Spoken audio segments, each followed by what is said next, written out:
Bit depth specifies how much information is available for each pixel in an image.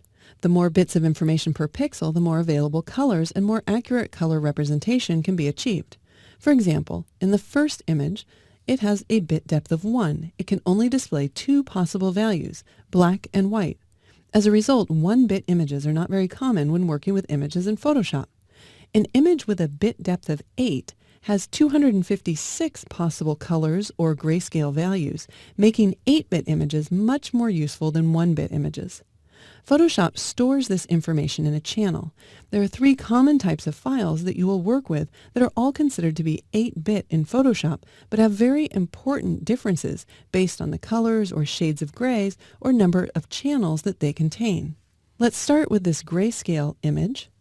An 8-bit grayscale mode image can have 256 possible values and is limited to 1 channel. In most instances, 256 shades of gray are an adequate number of colors to display what appears to be a continuous tone grayscale image. In other words, the image can represent a traditional black and white photograph. Because 256 shades of gray can represent a photograph, there isn't any need for Photoshop to add additional channels to store additional tonal information about the image. The next image is index color. It's similar to grayscale mode because it can contain 256 colors, but it's limited, like the grayscale is, to a single index color channel. This helps keep the file size down, but in most instances, it's unable to display a large enough spectrum of colors to render a continuous tone photograph. To try to appear continuous tone, the 256 colors can be customized based on the original colors on the image or based on specific color palettes. Different amount of dithering or alternating 2 or more colors can also be used to help simulate additional color when the viewing distance is increased or the image is printed. Index color images are primarily used when file size need to be kept very small, for example when you're creating an ad banner or other images to post online.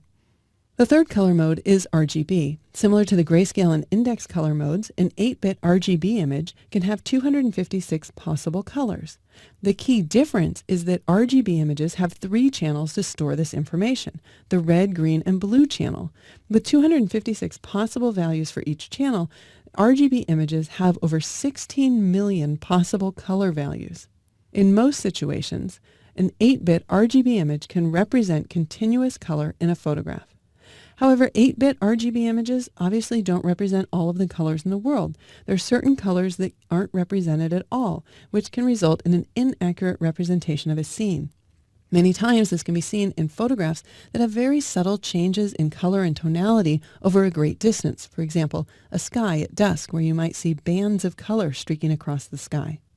In addition, the quality of an 8-bit image can decrease rapidly when larger changes are made to the color and tonal values in post-processing.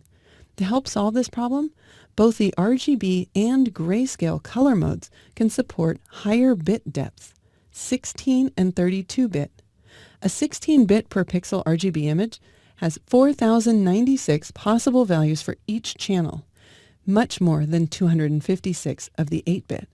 This means that a 16-bit RGB image can contain over 68 billion colors.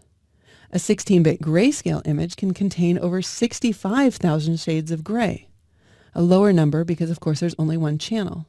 The 16-bit images are much larger in file size than the 8-bit, but they have that added benefit of containing far more colors, which in turn gives them the potential for withstanding greater possible post-process manipulations because of the sheer number of values that they can contain.